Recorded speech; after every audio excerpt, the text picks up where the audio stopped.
6, 5, 4, 3, 2, 1. Vous écoutez Taxi FM, musique, sport, information. Toutes vos passions sont forcément sur Taxi FM. Mesdames, Messieurs, bonjour à tous. Nous sommes très heureux de vous retrouver ce matin à bord du meilleur taxi du matin. Notre objectif, vous le savez, c'est de vous livrer le meilleur de l'information avec les patrons de journaux qui commentent eux-mêmes les grands titres. Taxi Media Show, c'est jeudi 11 janvier 2018. Il est 7h presque 7 minutes à Tikoumé et au pied de la colombe de la paix. Merci à vous tous qui nous en recevez sur la 93.1 FM et sur notre site, le www.radiotaxifm.com. Bienvenue sur la chaîne. Bon réveil à l'écoute de Taxi FM. Et dans les prochaines minutes, notre tour d'horizon traditionnel des rédactions. 5 rédactions seront visitées ce matin. L'hebdomadaire Le Rendez-vous, l'hebdomadaire Vox Populi, La Voix du Peuple, Chronique de la Semaine, La Nouvelle Tribune et l'hebdomadaire Ouara, les vainqueurs. Et puis, nous vous donnerons la parole ce matin d'un peuple de 30 minutes maintenant, une demi-heure. Ce sera la libre antenne. C'est vous qui choisissez votre sujet de discussion. Pas mal d'auditeurs nous ont interpellés par rapport au discours du chef de l'État et puis sur l'enlisement de la crise politique. Nous vous attendons sur le 93, 96, 99, 99. Irrigator, Taxi Media Show, pour tout comprendre de l'actualité. Et nous commençons avec le quotidien Liberté qui est dans les kiosques ce matin. Liberté évoque le mémorandum sur la crise politique au Togo. Le pouvoir de Faure Gnassingbé envoie un document tronqué au gouvernement américain. C'est ce que le confrère nous propose. On lira l'article à la page 4. Et puis la conférence de présentation, le CNET, ses produits, son marketing et ses valeurs. Le confrère revient sur le sujet. Et puis sur la mise en doute de la décapitation des militaires à Sokolé. Pourquoi Gilbert Bawara ne devrait pas être scandalisé? C'est ce que dit donc la coalition qui reprend donc le confrère Liberté ce matin, les leaders de l'opposition, de bons élèves du pouvoir. Et puis la tentative d'assassinat des leaders de l'Alliance nationale pour le changement, l'ANC, le parti engage des poursuites judiciaires contre les auteurs. On lira l'article dans le quotidien Liberté. Je me signale que nous avons au téléphone le patron du journal La Voix du Peuple, Vox Populi, c'est Kovadis Mopao. Kovadis, bonjour. Bonjour, merci de nous avoir rejoints, Kovadis. Et ce matin, vous publiez une lettre, où vous adressez une lettre à M. Faure Gnassingbé Gnassingbé, président de la République togolaise. Que contient ce courrier? Oui, avant de commencer, j'aimerais dire bonne et heureuse année. Le bonheur, la santé, la prospérité pour tous les Togolais. Parfait. En cette année 2018. Effectivement, c'est dans la même lancée que La Voix du Peuple, notre journal, donc, a voulu adresser une lettre à son excellence, à Monsieur le Président de la République, Faure Gnassingbé, pour lui dire ce que le peuple pense, ce que le peuple souhaite pour cette année 2018. Vous allez constater que dans la lettre, le peuple demande tout simplement 3 choses à Monsieur le Président de la République. La première chose, c'est d'éradiquer le problème du chômage et l'impunité. Donc le chômage, la première, la deuxième, c'est l'impunité. La troisième, maintenant, c'est de privilégier l'intérêt général. Donc c'est les 3 choses que le peuple demande. Donc vous allez peut-être me poser la question de quel peuple parle-t-on, parce que c'est devenu un problème chez mon peuple dans notre pays. Oui, le peuple dont on parle ici, c'est la majorité de la population togolaise, donc la jeunesse. Et cette jeunesse, vous connaissez son problème, son réel problème, c'est le chômage. C'est le chômage qui est devenu le quotidien de la jeunesse togolaise. Et ce que tout le peuple maintenant, tous les Togolais aujourd'hui vivent, c'est l'impunité. Et tout ce qui se passe dans le pays qui n'est pas corrigé, les gens qui peuvent voler sans être inquiétés, les gens qui peuvent prendre des sous de l'État, faire de la pagaille, et ils sont à l'aise, parfois même, comme le disent certains, ils sont promis à de nouveaux postes, comme pour dire merci d'avoir bien volé. Donc c'est ce peuple qui réclame l'impunité soit éradiquée en 2018. Et en même temps, demander au président de revoir la situation, l'intérêt général, de privilégier l'intérêt général, de demander à son gouvernement et à tous ceux qui sont, vous m'excusez, à tous ceux qui ont en charge le service public, de privilégier l'intérêt général. Il faut que chacun fasse bien son travail, qu'il le fasse pour tout le peuple togolais. Voilà ce que nous avons envoyé comme lettre à M. le Président de la République et c'est ce que le peuple demande que nous avons demandé. D'accord, très bien. Écoutez, on lira votre lettre à M. le Président de la République, Faure Gnassingbé, à la page 3 de votre journal. Vous revenez sur la question du dialogue ce matin et puis vous donnez la parole au représentant de la CEDEAO au Togo qui dit que le dialogue dans la paix et le respect des textes constitutionnels et instruments démocratiques internationaux. Oui, Saint-Éric, le représentant, la CEDEAO a un représentant résident du nom du docteur Garba Lompo. Oui. Et donc, de coutume, pour cette nouvelle année, il a voulu bien saluer la population togolaise en demandant à la classe politique de privilégier le dialogue. Parce que ce soit en amour ou en guerre, pour finir, il faut se rencontrer. Pour concrétiser, il faut se rencontrer. Donc, il dit de privilégier le dialogue, mais il ne passe pas sous silence cet aspect important des choses. Il faut dialoguer, il faut respecter la Constitution, il faut respecter les instruments internationaux qui régissent la démocratie. Donc, vous savez qu'il y a par exemple le protocole de la bonne gouvernance de la CEDEAO et autres. Donc, il dit qu'il faut privilégier ces instruments parce que c'est la Constitution, c'est la loi fondamentale, c'est le statut de la CEDEAO et ça vient s'ajouter, sinon ça complète les constitutions que nous avons, il faut les privilégier, il faut les respecter dans tout ce que nous allons faire, dans nos comportements, dans nos actes, pour le bien du Togo, parce que cette crise politique qu'il y a au Togo, il le dit bien dans son mot, la crise togolaise est une crise de la CEDEAO. Quand le Togo va mal, c'est que la CEDEAO va mal. Voilà pourquoi il demande à tous les Togolais et surtout à la classe politique de privilégier le dialogue. D'accord, très bien. Et puis le dernier sujet à évoquer avec vous, c'est par rapport donc à la décharge des caillasses dans les rues de Lomé. C'est finalement un acte d'incivisme à prohiber, Kovadis. Oui, Saint-Éric, vous savez, au Togo, à tout moment dans nos quartiers, il y a de nouvelles maisons, de nouveaux bâtiments qui sont érigés. Et malheureusement, il y a des comportements bizarres que les gens adoptent. Et, on vit, on fait les choses sans penser aux autres.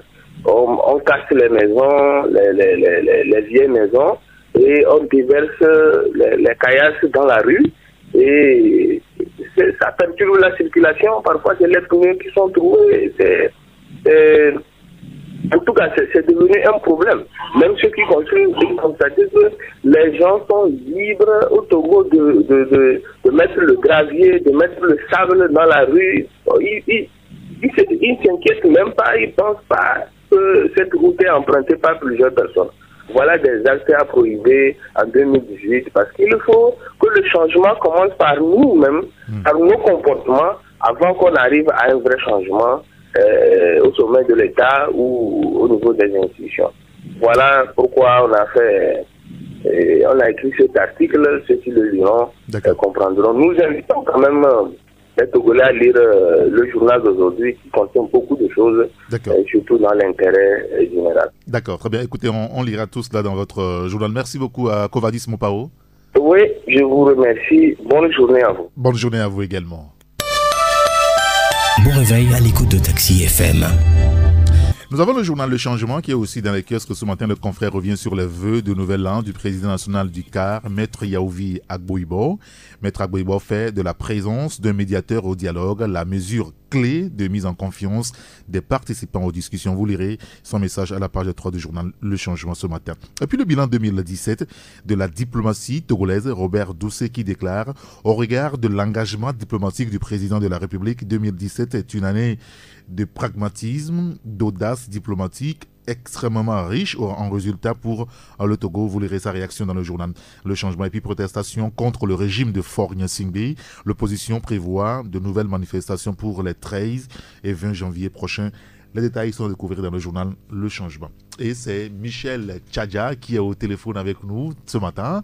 Michel, bonjour. Bonjour Eric. Merci de nous avoir rejoints, Michel. Et vous parlez ce matin dans votre journal Ouara les vainqueurs de la crise politique, déclaration par médias interposés, persistance des manifestations politiques, dialogue. Où es-tu? C'est votre interrogation. Oui, vous savez que depuis près de 5 mois, en tout cas depuis le 19 août, jusqu'à ce jour, personne n'a imaginé qu'il n'y aurait pas un sursaut patriotique de la part des acteurs politiques pour aller à un dialogue sincère, pour sortir le Togo de la situation dans laquelle il se trouve actuellement. Et donc, aujourd'hui, tout le monde pense que c'est le dialogue, et seul le dialogue pourrait sortir le Togo de sa situation actuelle. Et donc, on se pose aujourd'hui la question de savoir où faire le dialogue. Et donc, il faut quand même que les acteurs politiques puissent faire en sorte que le dialogue puisse être, en tout cas, entamé afin de sortir le Togo de l'ornière. Vous savez que quand vous prenez l'opposition togolaise, elle se dit déterminée à aller au dialogue, mais quand vous lisez ces actes qu'ils posent au quotidien, on a l'impression que le dialogue n'est pas le premier de ses soucis. Et le gouvernement, lui, se dit déterminé et prêt, parce que quand vous voyez les consultations que le gouvernement a entamées il y a de cela quelques semaines, c'est-à-dire que le gouvernement est prêt à aller à ce dialogue-là. Donc il revient quand même à ces deux parties de donner des gages francs pour aller à ce dialogue-là, pour permettre le pays de repartir sur de bonnes bases économiques, parce qu'actuellement la situation est difficile pour tous les Togolais. D'accord, très bien. Écoute, on lira l'article ou votre interrogation à la page 3. Et puis vous parlez également de la jeunesse de UNIR. Après la présentation des vœux à ses membres et sympathisants, le mouvement des jeunes UNIR part à la conquête des cœurs avec les rencontres UNIR. Oui, le week-end dernier, le mouvement des jeunes UNIR a présenté ses vœux les meilleurs à ses militants et sympathisants. Et puis c'était une cérémonie, c'était au cours d'une cérémonie au cours de laquelle il y avait les membres du bureau national. L'événement a été l'occasion pour le bureau national de rendre, en tout cas de remercier le Seigneur pour tout ce qu'il a fait pour le Togo en 2017. Et occasion également pour le bureau national de saluer l'engagement du chef de l'État, président fondateur du parti, pour la politique sociale de proximité, de consolidation du climat de paix dans le pays. Et le mouvement a profité aussi a profité de l'occasion également pour appeler la jeunesse à l'optimisme, surtout que le chef de l'État, dans ses vœux à la nation, a voulu faire la part belle aux entrepreneurs, aux jeunes entrepreneurs et femmes en voulant dégager un taux de 20% dans l'attribution des marchés publics. Le MJE a trouvé cette initiative intéressante et a voulu rendre également à travers cette cérémonie hommage au chef de l'État. Il faut rappeler que pour finir, le MJE a annoncé le début très prochainement, surtout en début de cette année, des rencontres unies qui seront des sessions mensuelles d'échange entre le MJ et l'ensemble de la jeunesse. D'accord, très bien. Et puis, vous revenez également, Michel, ce matin sur la polémique liée donc à l'exportation du pétrole au Togo. Le Togo produit du pétrole ou pas? C'est votre interrogation. Et vous nous informez ce matin que la Banque de France a même corrigé l'erreur annoncée par la BCEAO au Togo. Oui. Vous savez que la semaine dernière, le directeur de la banque de la BCEAO au Togo a fait une sortie pour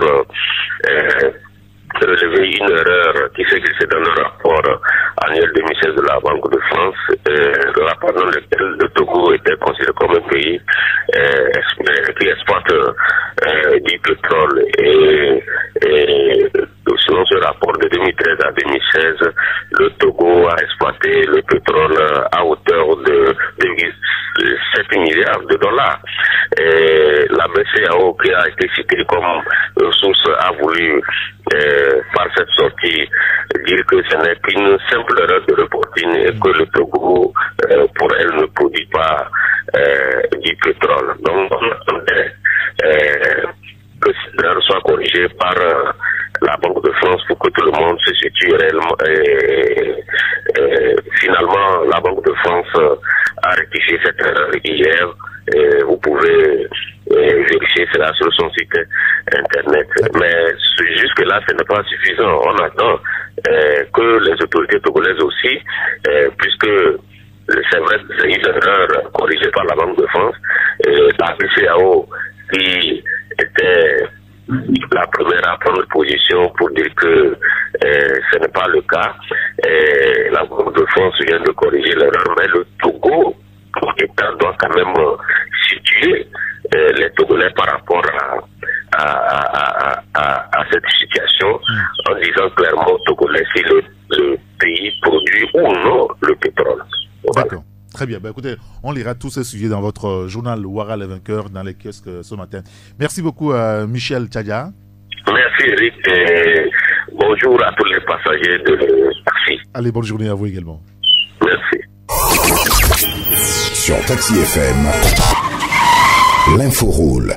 Alors, il sonne à 7h, presque 25 minutes sur la radio. Notre troisième rédaction à visiter, c'est celle du journal Le Rendez-vous avec Abi Alpha Isotou au téléphone avec nous. Abi, bonjour. Oui, bonjour confrère, bonjour auditeurs, auditrices de Taxi FM. Merci de nous avoir rejoints, Abi. Et ce matin, vous évoquez ou vous parlez de la haute trahison et faillite au sommet. Faure Gnassingbé, quel drôle d'économiste, c'est votre interrogation ce matin? Évidemment, on s'est interrogé parce que quand on fait un ramassis de la façon dont le pays, notamment dans ces points névralgiques pour ceux qui touchent de l'argent, ça fait problème parce que nous avons la chance, si on peut ainsi le dire, d'être dirigé par un président qui est sportif, diplômé et gestionnaire et économiste, donc normalement c'était un atout pour que notre économie soit un peu assainie, mais quand on voit le contraire, ça fait problème. Nous sommes partis de comment le phosphate sort en quantité sans que l'État sache quels sont les tonnages qui sont partis. Nous sommes revenus sur comment le port autonome de Lomé est actuellement devenu un secteur grabataire. Nous sommes allés à visiter comment les banques sont tombées en faillite, des gestionnaires économistes. Nous sommes retournés sur la mer avec les trafics de tous genres qui prospèrent là-bas, notamment entre-temps les mélanges toxiques qui se faisaient pour alimenter différents pays de la sous-région. Donc, nous avons fait le constat que, sans oublier les détournements ronflants, sans que les auteurs soient inquiétés, nous avons fait un ramassis des secteurs clés de l'économie qui souffrent au moins de quelqu'un qui est censé être un atout économique pour sa République. Donc, cette question, parce que on se dit, bon, est-ce que au moins des gestionnaires, est-ce que c'est possible? Comment un gestionnaire économique peut aussi facilement s'accommoder à la fraude, au détournement, aux faillites des entreprises publiques, et puis sans que ça ne fasse grand bruit. Vraiment, nous avons pensé qu'il est temps de s'interroger. D'accord. Très bien. On lira votre interrogation dans le journal CA à la page 3 et page 5. Voilà, 2 pages.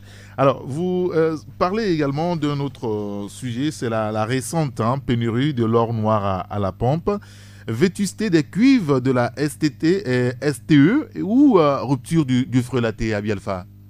Évidemment, nous nous sommes intéressés à ce sujet parce que vous n'êtes pas sans savoir que il y a quelques jours, Lomé principalement a souffert d'une pénurie à la pompe. Donc, nous sommes allés à l'information. Il se révèle que contrairement à ce que l'autorité a servi à l'opinion, à la télévision, il y a pire que ça parce que vous n'êtes pas sans savoir que les cuves, les grands tonneaux que vous voyez là-bas, que ce soit au niveau de la SPS, ceux qui trouvent les entreposages ou bien au niveau de la STS, vers la raffinerie.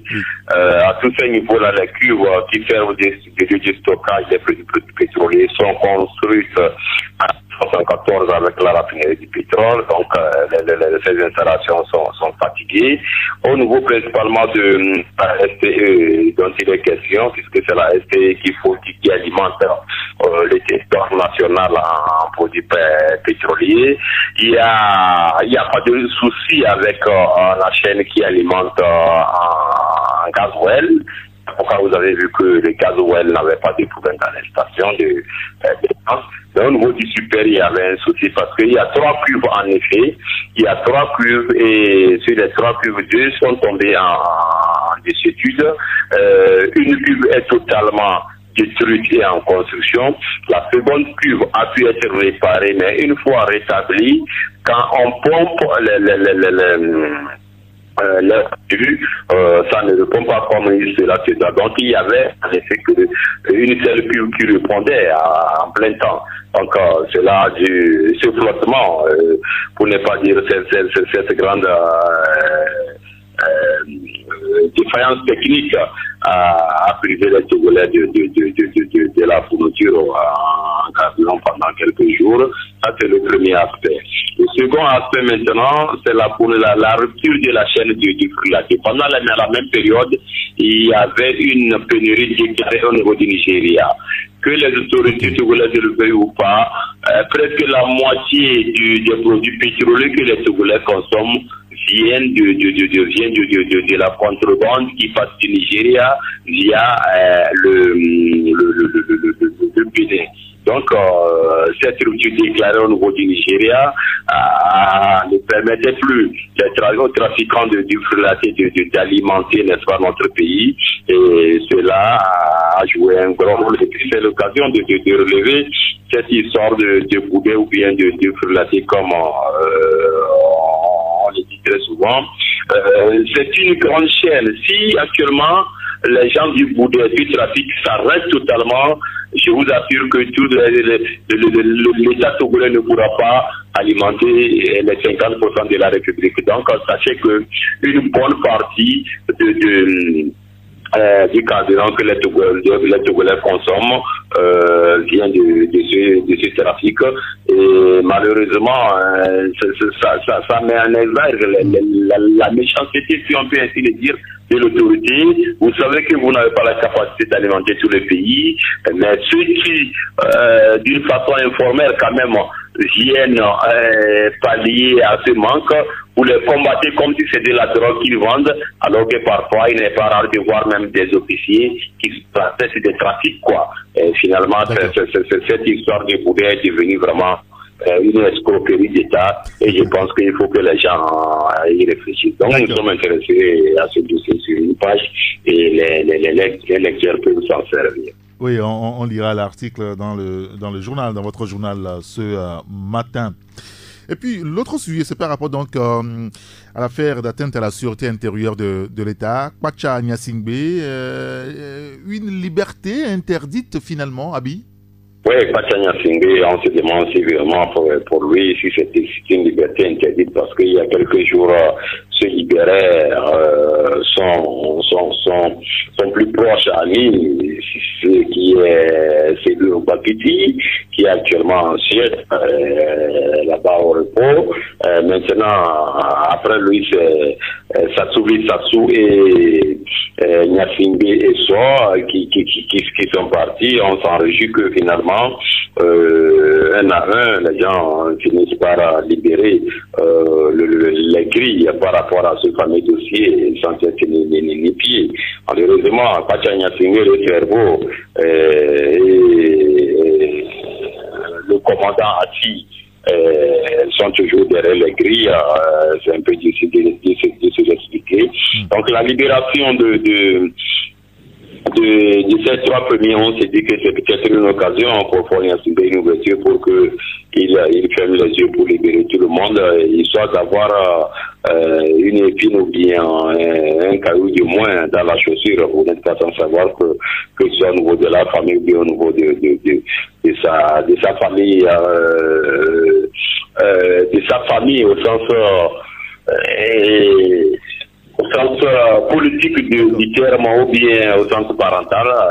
Le dossier Pachania est vraiment une arrête dans la gorge. Je pense qu'il va avoir le courage politique de achever le boulot qu'il a commencé. Donc nous sommes intéressés sur une interrogation par rapport à la libération de Pachania qui reste encore actuellement très persécuté par rapport à son sort. D'accord, très bien. Écoutez, Abi, on lira l'article dans votre journal. Vous parlez également, on pourra le conjuguer au passé aussi, hein, le directeur général de Togo Cellulaire, en tout cas, Acha Dedi Afo, PDG de Togocom, la gapérisation évitée de justesse. On lira tous ces sujets dans votre journal. Le rendez-vous. Merci beaucoup, Abi Alpha. Merci beaucoup, Erika. Merci. Je fais un coucou à tous ceux qui nous écoutent. Je pense que la reprise, c'est pour bientôt, Inch'Allah. D'accord. Oui, demain, on sera ensemble pour la grande messe de la semaine. Allez, bonne journée. Oui, à plus à toi. Oui. Taxi FM. C'est une fenêtre ouverte sur l'actualité d'ici et d'ailleurs.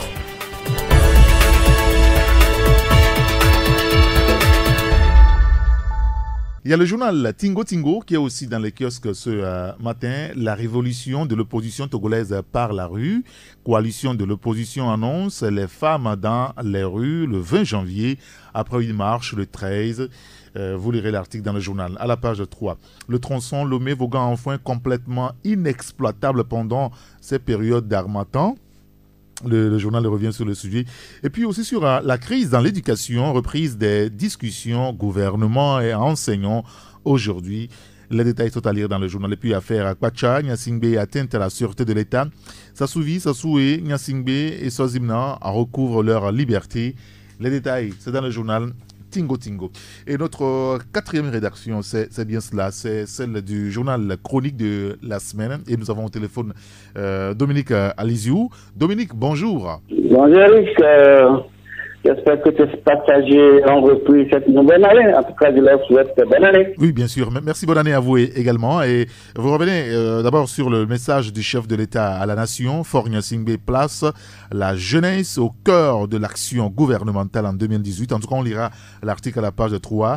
Mais nous allons nous intéresser d'abord au groupe de 14 ans, parti politique, ce groupe au bord de l'éclatement. C'est ce que vous relevez ce matin. L'ANC et le CAR se positionnent pour les élections, clairement. Le PNP et ses alliés hostiles donc au scrutin. Dominique.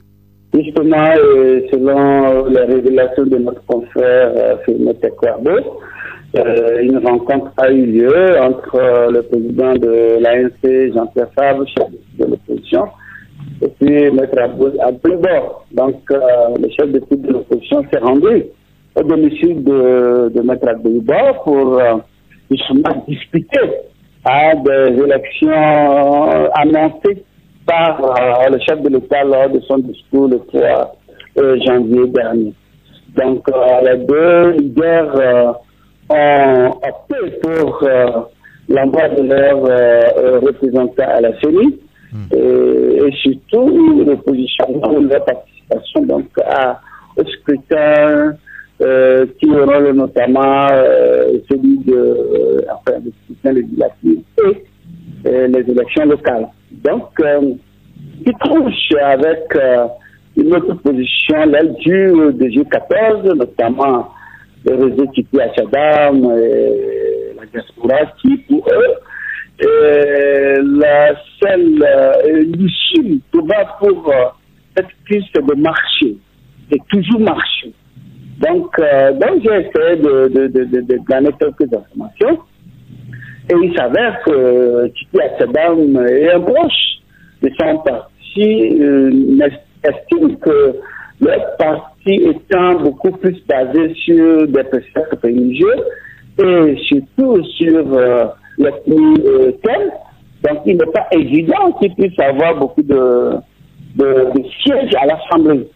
Donc pour eux, ils optent pour le pourrissement, c'est-à-dire bon marché, histoire de créer des mouvements où ça peut dégénérer à des morts, par ici, par là, et éventuellement prendre le pouvoir par la rue. Et donc, je crois que Jean-Pierre Fabre, c'est ce que nous avons dit, il a l'expérience de marche, puisqu'ils sont partis à marcher pendant 5 ans au Togo. Et donc, c'est que Togo n'est pas évident qu'on parvienne au pouvoir à travers les marches.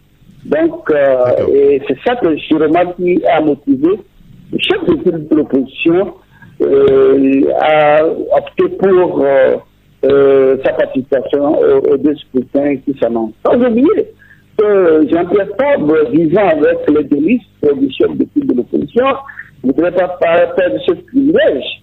Donc, parce qu'à travers le monde entier, Jean-Pierre Fabre se présente comme chef de l'opposition, et c'était injuste. Il n'est pas non plus une usurpation, c'est une réalité. Donc, ça ouvre beaucoup d'opportunités, beaucoup de portes. Donc, il ne voudrait pas rester à marge de ces 2 élections locales. Il devrait plutôt confirmer peut-être sa présence sur le terrain. Donc, c'est dans du temps de l'éventualité d'avoir ou non des militants, enfin, des sièges à l'Assemblée, pour la fermeté ou comment l'appelle-t-on, le pourrissement. Donc, ces adeptes ne sont pas d'accord donc d'aller. Et je vous dis que j'ai eu une confidence de la part d'un militant de l'ANC qui me faisait savoir que, mais, vous vous rappelez de la marche mythique du 5 octobre annoncée Urbi et Orbi que, bon, cette marche était la fin du régime.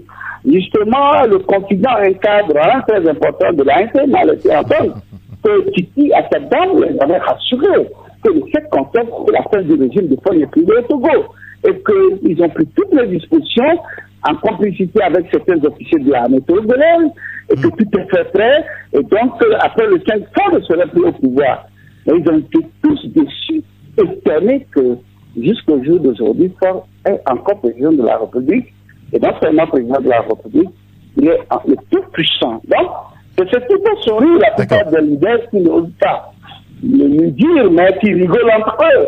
Et ben, il fait le petit malin alors qu'il n'a rien, en fait, le fait. Donc, voilà, en grosso modo, la situation que j'ai essayé de décrire. J'invite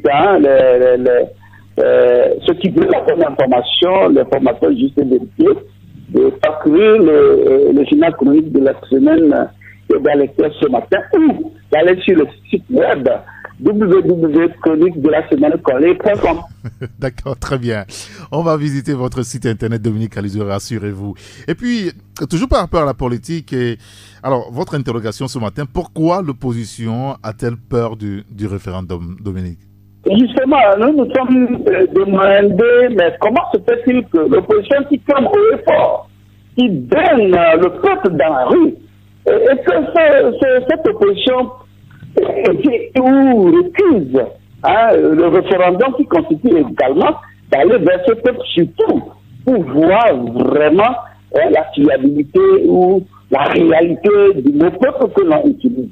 Normalement, l'opposition devait sauter sur l'occasion, parce qu'aujourd'hui nous entendons par exemple le président du parti de Togolais a laissé entendre que le référendum n'est pas une bonne chose, que c'est un chantage, alors que, en quoi un référendum qui va vers le peuple, c'est un chantage.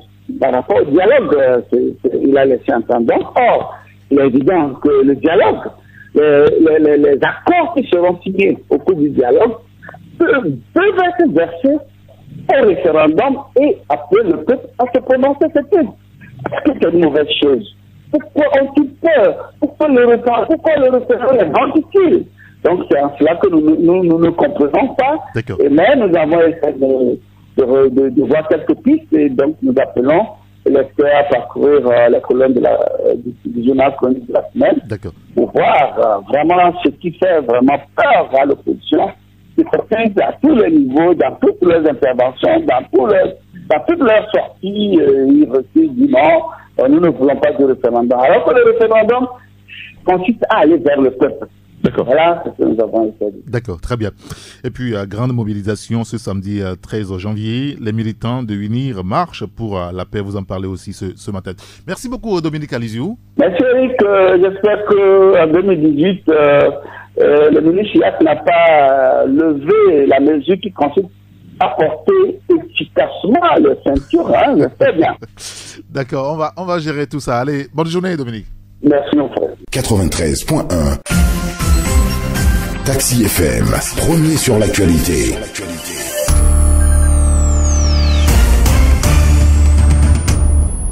Et notre dernière rédaction, c'est celle du journal La Nouvelle Tribune, avec le patron Elom Antisogwe au téléphone avec nous. Elom, bonjour.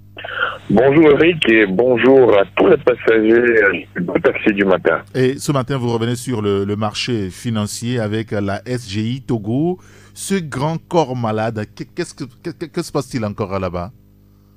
Oui, vous savez, la SGI Togo, la société de gestion d'intermédiation, beaucoup ne savent pas exactement le rôle que joue cette société et il se passe des choses pas très claires de ce côté-là. La société de gestion d'intermédiation est une société anonyme au capital de 1,680 milliard de francs CFA et c'est une société qui est agréée par le Conseil régional de l'épargne publique et des marchés financiers de l'UEMOA. Et donc, elle est donc membre de la Bourse régionale des valeurs mobilières BRVM et donc une société de bourse de place dont l'actionnariat est composé de banques, de compagnies d'assurance, de réassurance, d'établissements financiers, ainsi que de divers opérateurs économiques privés du Togo. Et donc, la SGI Togo, à la base, a pour mission l'intermédiation entre les capacités de financement en vue du développement économique et l'accroissement de la richesse des actionnaires des entreprises, celle des investisseurs, particuliers et institutionnels, ainsi que toutes les autres parties prenantes.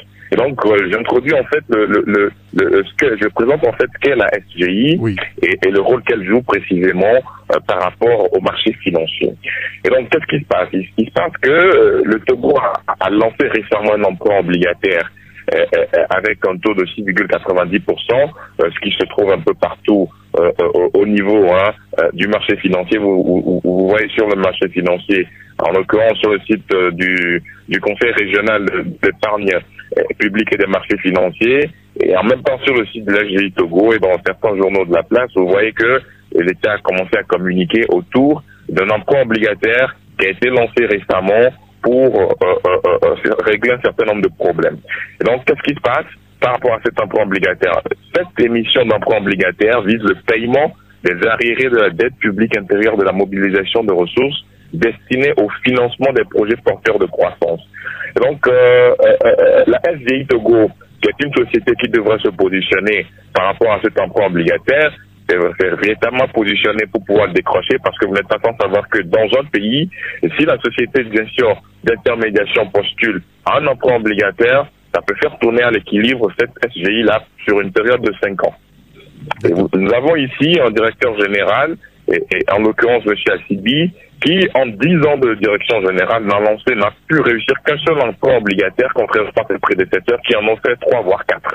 Et donc ce qui se passe aujourd'hui, c'est que M. Assibi, qui se retrouve aujourd'hui être en déplacement, a essayé de faire une proposition pour que la SGI Togo puisse récupérer cet emprunt obligataire, sauf que l'intéressé a dormi sur ses lauriers, et la SGI qui avait proposé un taux de 6,5%, et c'était une offre alléchante, mais elle avait dormi sur ses lauriers, ce qui fait que la Banque Société Générale, selon nos informations, a imposé sa société de gestion d'intermédiation qui se trouve être la Sogebourse comme étant chef de file de l'opération d'emprunt obligataire lancée récemment par le État togolais pour prendre 60 milliards sur le marché financier. Et donc cette Société Générale, cette société de gestion d'intermédiation, Sogebourse, qui se trouve être à Abidjan, a imposé finalement NTA Bank, ou NTA Finance plutôt, comme co-chef de file de l'opération. Et donc ce n'est qu'après que notre cher ami M. Sibi se réveille depuis son séjour dans un pays européen pour se rendre compte finalement qu'il n'avait pas défendu son dossier. Il a commencé à passer des coups de fil, mais finalement c'était trop tard, le dossier a été attribué à SGI, Sogebourse, sur la base d'une force que Société Générale aussi détient aujourd'hui, parce que Société Générale, selon nos informations, aurait fait un prêt à l'État togolais pour régler une situation controversée en novembre 2017.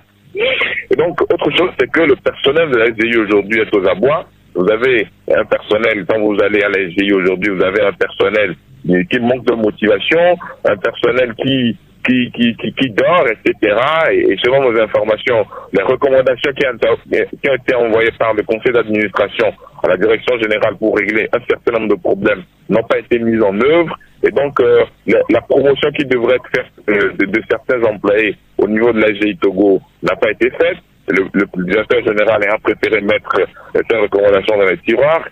Et donc aujourd'hui, nous interpellons le conseil d'administration afin qu'il puisse prendre ses responsabilités par rapport à cette situation, parce que on ne peut pas comprendre qu'en 10 ans, en tant que directeur général, la SGI ne puisse pas lancer un seul emprunt, ne puisse pas lancer 2 emprunts obligataires, mais n'en a que seul, alors que par le passé, c'est une société qui tournait vraiment à l'équilibre. On a connu à la tête de cette société des gens comme Edo Pascal Menouve, qui est un membre fondateur de la SGI, se retrouve aujourd'hui à la BRVM. On a quelqu'une comme Madame Ingrid Awade qui a réussi à faire 3 emprunts obligataires en 5 ans de direction générale à la SGI. Mais aujourd'hui, on a un directeur général qui dort sur ses lauriers et qui fait perdre de l'argent à une société qui est un bijou sur le marché financier. D'accord, très bien. Écoutez, on lira cet article à la page 3, c'est intéressant. Comment le DG Sigbi a laissé filer l'emprunt obligataire, TPTG, le personnel à bout de souffle, le conseil d'administration appelé à la rescousse. Tout cela, c'est dans le journal La Nouvelle Tribune. Et vous parlez également de Kako Nubukpo avec la francophonie. Kako Nubukpo qui n'a pas dit son dernier mot, l'homme. Oui, Kako Nubukpo n'a pas dit son dernier mot, directeur de la francophonie économique et numérique, suspendu de ses fonctions, vous le savez, à titre conservatoire. Et donc, Kako Nubukpo sera auditionné le 23 janvier par la commission paritaire de l'Organisation internationale de la francophonie, un organe qui remettra une recommandation non contraignante et qui est composé de 5 membres, dont 3 sont directement nommés par la direction de l'OIF. Et donc 2 autres personnalités sont issues du comité du personnel. Et si une sanction définitive est infligée à l'ancien ministre de la prospective et de l'évaluation des politiques publiques, l'économiste togolais est chercheur associé à l'université d'Oxford, tout le monde le sait, et s'agira le tribunal de première instance de l'Organisation internationale de la francophonie. Et donc sur ce dossier, l'avocat, l'économiste togolais est conseillé par l'avocat maître Jean-Didier Sikoul, qui est très expérimenté dans la défense des personnels d'organisations internationales. Donc c'est un dossier à suivre de près par rapport aux Togolais qui visiblement va engager une poursuite judiciaire dans ce dossier avec l'Organisation internationale de la francophonie. Parfait, très bien. Et puis le dernier sujet, c'est par rapport donc à la culture et la musique et cette histoire de Almok et Toutou. C'est la fin, c'est vrai, sérieux? Oui, vous savez, c'est une information en l'air depuis quelques semaines. Et la nouvelle, c'est que l'artiste de la chanson togolaise Almok, artiste de la chanson togolaise, voilà, s'est marié. Et le 31 décembre 2017, la dame s'est mariée à l'église. Elle a fait d'abord un mariage à l'état civil, ensuite elle a fait un mariage religieux. Et elle s'est mariée avec un juriste du nom de Nicolas. Et donc voilà.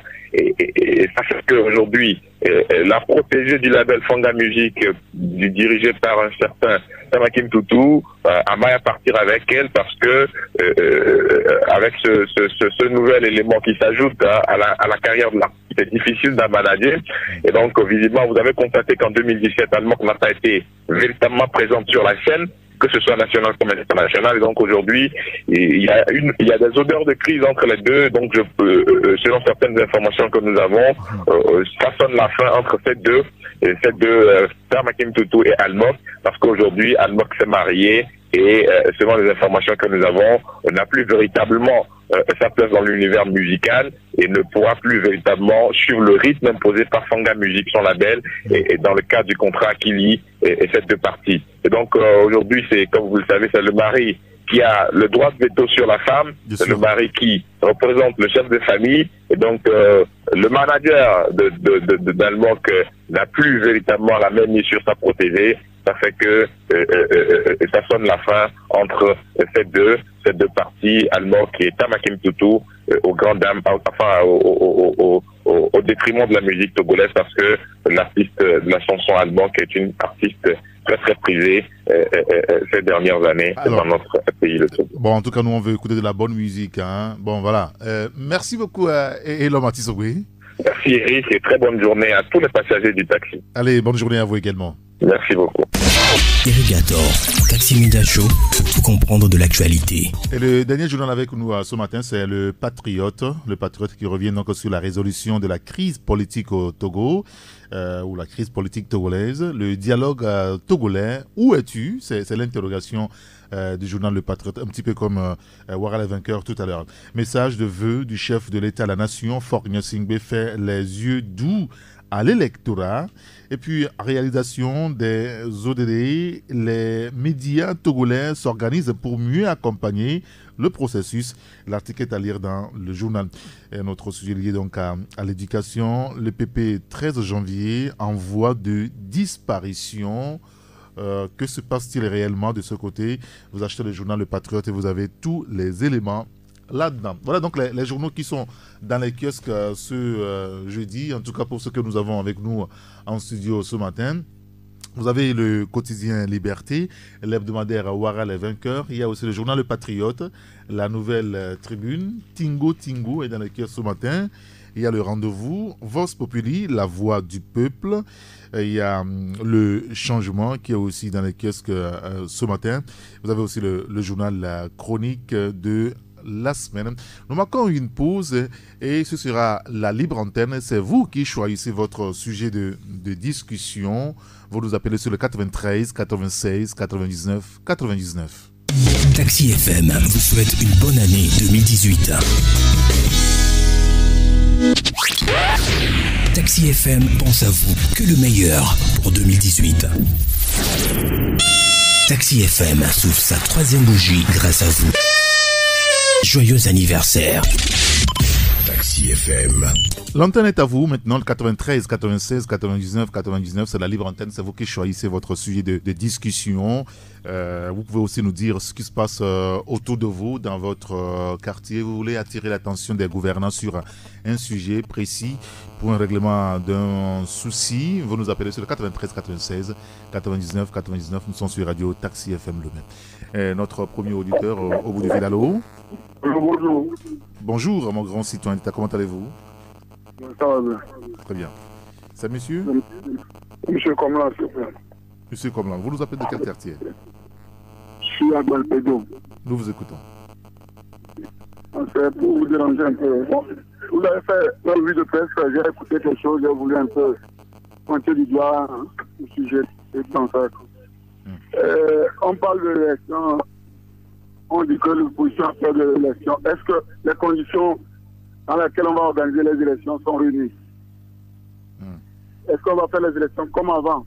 Ou bien on va changer de méthode? Et on vote toujours, on dit que c'est celui-ci qui a gagné. Or, on connaît le résultat. C'est tout ce que j'ai voulu. D'accord, très bien. Monsieur Comlan, merci beaucoup, merci de nous avoir appelés. Passez une excellente journée et bonne année à vous et à vos proches. 93, 96, 99, 99, nous sommes sur Radio Taxi FM Lomé. Notre deuxième auditeur, allô? Oui, bonjour. Bonjour. Oui, c'est Thierry. Monsieur Thierry? Oui, de Cali de Gomé. Nous vous écoutons, Thierry. Effectivement, on a appris que le gouvernement voulait lancer le processus électoral dans ce mois de janvier. Oui.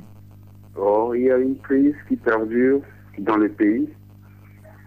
Et il y a un adage qui dit, c'est un homme politique qui vient de le répéter tout à l'heure sur une chaîne, que le fou qui est parti à la brousse pour couper les herbes, pour faire le feu, il n'arrive pas à le supporter, mais il en ajoute encore. Donc, il y a plein de problèmes dans ce pays. Et le gouvernement veut faire un forcing. Juste, nous, le peuple, nous leur disons que ça ne va plus passer comme avant. Ils n'ont qu'à laisser leur histoire de référendum et l'élection locale là, parce que le cadre électoral n'est pas propice. Donc, nous aussi, on le voit. D'accord. Nous sommes prêts maintenant pour voir ce qu'on peut faire. D'accord. Monsieur Thierry, merci beaucoup. Merci de nous avoir appelé, d'avoir donné votre avis sur cette question. C'est-à-dire que hier, en conférence, en Conseil des ministres, bien sûr, en Conseil des ministres, le gouvernement togolais s'est prononcé sur pas mal de sujets, beaucoup plus sur aussi la révision des listes électorales qui démarre dès ce mois de janvier. On aura l'occasion de revenir sur le sujet si d'autres auditeurs lancent le débat, bien entendu. Nous allons marquer une pause. 93.1 Taxi FM. 93, 96, 99, 99, nous sommes sur Radio Taxi FM Lomé. C'est la libre antenne, c'est vous qui choisissez votre sujet de discussion. Nous avons notre troisième auditeur au bout du fil. Allô? Allô, monsieur Eric, bonjour. Bonjour, monsieur Kolani, comment allez-vous? Je vais très bien. Très bien, nous vous écoutons. Moi, c'était pour encore interpeller le cas. Parce que nous sommes en train d'apprendre que le 13 janvier, le samedi prochain, oui, il y a une marche du parti au pouvoir. Bien sûr. Et ça, vraiment, je dis non. Je dis non. Le chef de l'État n'a qu'à comprendre, il est au pouvoir. Selon ceux qui ont mis pied à l'école au niveau de l'université, première année, on le dit, celui qui est au pouvoir, c'est celui qui est la majorité, l'opposition est la minorité. Du moment où vous êtes un chef d'État, vous n'êtes pas un chef d'État d'un parti, vous êtes un chef d'État de tous les Togolais, non pas d'État, c'est une nation. Oui, bien, monsieur Kolani, Fogna Singbe n'a pas annoncé qu'il marcherait, mais c'est le parti unique qui annonce des manifestations aussi à travers le pays. C'est le parti unique qui est porté au pouvoir. C'est ce qu'il doit comprendre. Et il devient le chef d'État de tout le monde. Du moment où l'opposition sort pour un problème, il peut les appeler et discuter avec eux. C'est cette sortie du parti au pouvoir qui a fait que la crise a traversé les frontières. Et on a trouvé les médiateurs de l'extérieur. Aujourd'hui, ils veulent ramener la crise sur la tête de nos amis, discuter entre eux.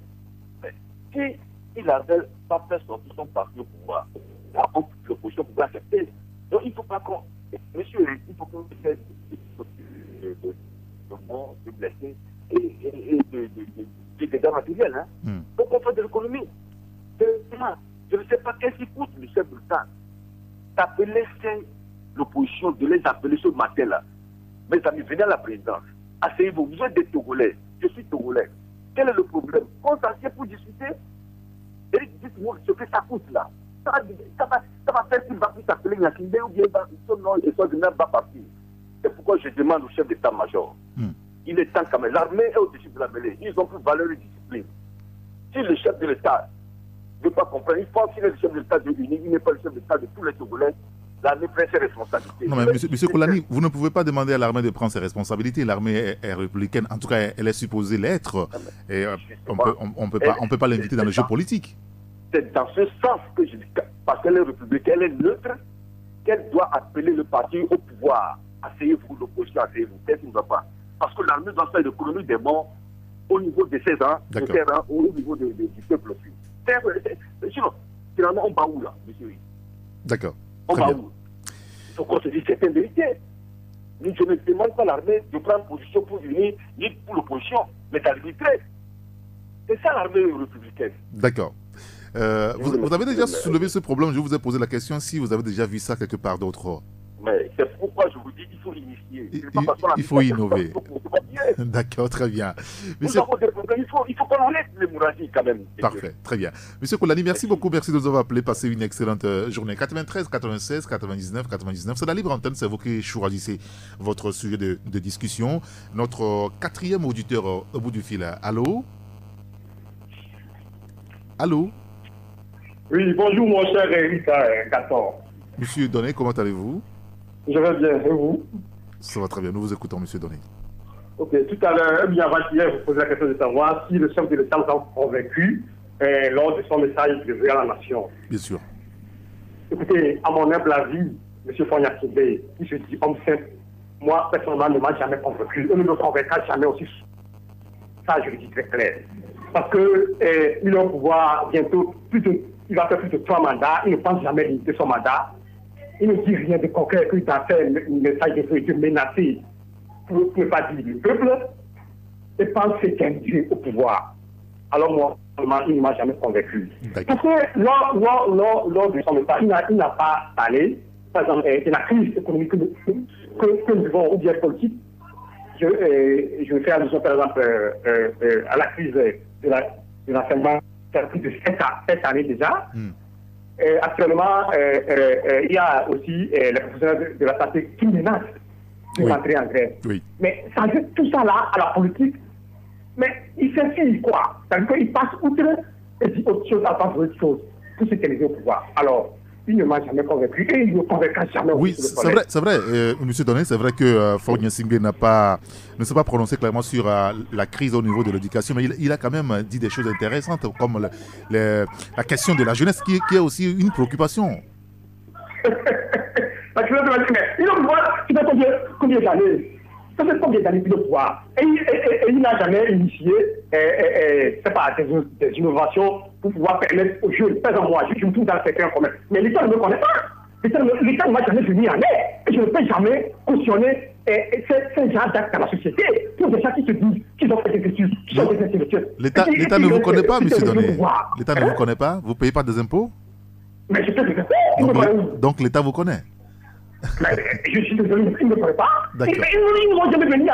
Mais parce que dans une société où l'État, normalement, est responsable comme parent, doit venir en aide, il y a la charge des citoyens.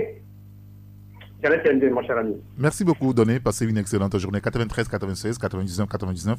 Nous sommes sur Radio Taxi FM Lemay, à l'heure de Taxi Média Show. C'est la libre antenne, c'est vous qui choisissez votre sujet. Vous pouvez aussi nous dire ce qui se passe autour de vous, dans votre quartier. Vous voulez interpeller l'autorité sur un sujet précis. Allô? Allô, bonjour. Bonjour, monsieur Maglo, comment allez-vous? Ça va très bien. Je crois qu'on s'est déjà souhaité le vœu. Non, mais bonne année à vous. Comme je vous le souhaite, vivement, que vous fassiez une belle carrière.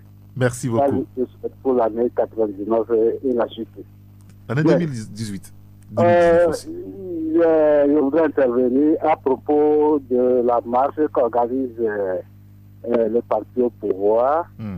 Je me demande pour quel but cette marche est organisée. Pour l'opposition, ça s'entend. Ils sont sur un terrain de bataille. Ils continuent. On leur souhaite ça vivement qu'ils continuent cette bataille. Mais pour le pouvoir, il y a déjà le pouvoir. Est-ce que la marche, puisque tout le monde parle de dialogue, est-ce que cette marche va leur permettre de ne plus aller au dialogue, ou bien c'est toujours pour le dialogue qu'ils marchent? Moi, c'est ma question. Est-ce que le parti au pouvoir veut le dialogue ou pas? Je suppose par le biais de leur mandataire, certains de vos collègues journalistes, quelqu'un a dit encore ce matin que c'est plutôt l'opposition qui ne veut pas le dialogue. Alors, comme ils le prônent, qu'eux, ils veulent le dialogue. Je ne sais pas pourquoi ils marchent. Bon, voilà ce que je suppose. D'accord. Je voudrais que le parti au pouvoir et l'opposition s'entendent sur l'aboutissement des marches. Parce que tout porte à croire que la marche, c'est l'affaire, c'est la finalité. Et ils ne s'entendent pas sur la finalité. Pour le parti au pouvoir, marcher, c'est maintenir le statu quo. C'est comme ça que moi je perçois la chose. Tandis que pour l'opposition, il faut qu'il y ait quand même une suite favorable. C'est ce que tous les topolets souhaitent d'ailleurs. Il faut qu'ils sortent de cette marche un aboutissement. Les dialogues, on en a fait. On ne peut même pas. Je crois qu'on a déjà fait 20 ou 30, je ne sais plus. Mais qu'est-ce qui est sorti concrètement? C'est ce que l'opposition cherche. Donc moi, je leur convie à se mettre d'accord. Comme ils veulent un médiateur, que le médiateur se penche d'abord sur ce qu'ils veulent faire de ce dialogue. Parce qu'on en a fait avec le mot dialogue, on a l'impression que, bon, la dernière fois, j'ironisais, je disais, mais l'homme de l'année, c'est le dialogue. La personnalité de l'année, c'est le dialogue. Finalement, c'est ça. Bonne journée, Eric. Merci beaucoup, M. Maglo. Merci de nous avoir interpellés, d'avoir pu exprimer votre point de vue sur la situation politique de notre pays. 93, 96, 99, 99. Nous avons encore 4 petites minutes. Allô? Ah, notre auditeur est reparti sur la pointe de pied. C'est la libre antenne. Allô? Oui, allô? Bonjour. Bonjour, M. Eric. C'est quel grand citoyen d'État qui est au oui, téléphone? c'est M. Fazi. Monsieur? Ah, ouais. M. Fazi. Monsieur Fazi, ah d'accord, très bien. Nous vous écoutons, M. Fazi. Oui, c'est par rapport, pour réagir par rapport à la marche. Oui. Organise le Parti Unir le 13 janvier 2018. Oui, en fait, je pense que les gens n'ont pas compris pourquoi il faut marcher. Il faut aussi comprendre le thème de la marche avant de réagir. Les gens nous disent que pourquoi ils ne comprennent pas l'opposition organise une marche et eux aussi veulent l'organiser. On a dit que c'est bien stipulé la marche pour la paix. La marche pour la paix, le parti est un parti de paix, excusez-moi. Alors, lorsque les militants décident de marcher, cela c'est les militants qui décident. Le président est au-dessus de la mêlée. Ce n'est pas le président qui va dire oui, allez marcher. Si les militants voient qu'il est important, qu'ils aillent soutenir quand même cette paix que nous voulons dans le pays, on ne peut pas les empêcher. Cela n'a rien à faire avec la marche de l'opposition. Alors, en plus, lorsque des gens parlent du dialogue, le président a appelé au dialogue à tous les partis. Il a même demandé à tous les partis, sans exception, d'aller au dialogue. Ça n'a rien à faire avec ça. Le président au-dessus de la mêlée, il est même en train de prôner la paix, la non-violence, et même en fait, il demande à tout le monde d'aller. Oui, mais monsieur Fazi, c'est-à-dire que ça fait quand même plusieurs mois que tout le monde parle du dialogue, hein, mais on ne le voit jamais. Est-ce qu'il ne faut pas faire le pas finalement? Dites-moi, monsieur Eric, qui actuellement n'aime pas le dialogue? Oui, tout le monde en parle, mais personne n'ose faire le pas. Oui, mais le président de la République, qui est le garant, il a annoncé qu'il veut dialoguer avec tous les partis. Mais déjà aujourd'hui, même au sein même de l'opposition des 4 partis politiques, il y a même une scission. Ils ne s'entendent pas. Certains sont pour le dialogue, d'autres ne sont pas pour. Si vraiment ils veulent construire le pays, mais il faut aller dialoguer, trouver des issues au cours de ces dialogues. Comment on peut rester en marge et parler maintenant de trouver des issues, des solutions aux problèmes que le pays connaît? Le président est ouvert à aller discuter et utiliser ce que vous proposez pour que le pays sorte de la crise. Bon, d'accord, très bien. Monsieur Fazi, merci quand même d'avoir apporté votre point de vue sur le sujet. Et que Dieu soit avec vous. Passez une excellente journée. C'est fini, on rend l'antenne. Très bien, on va s'arrêter là. Merci à monsieur Fazi, monsieur Maglo, monsieur Donné, monsieur Koulani, Thierry, et puis à monsieur Komlan qui a été le premier à nous appeler ce matin. Merci à vous d'être fidèles donc au rendez-vous de Taxi Média Show les matins. C'est la fin de Taxi Média Show. On se retrouve demain pour une nouvelle aventure sur la radio. Mais nous autres, on vous retrouvera à 11h et pour Taxi Presse de la mi-journée. 10, 9, 8, 7, 6, 5, 4, 3, 2, 1. Vous écoutez Taxi FM, musique, sport, information. Toutes vos passions sont forcément sur Taxi FM.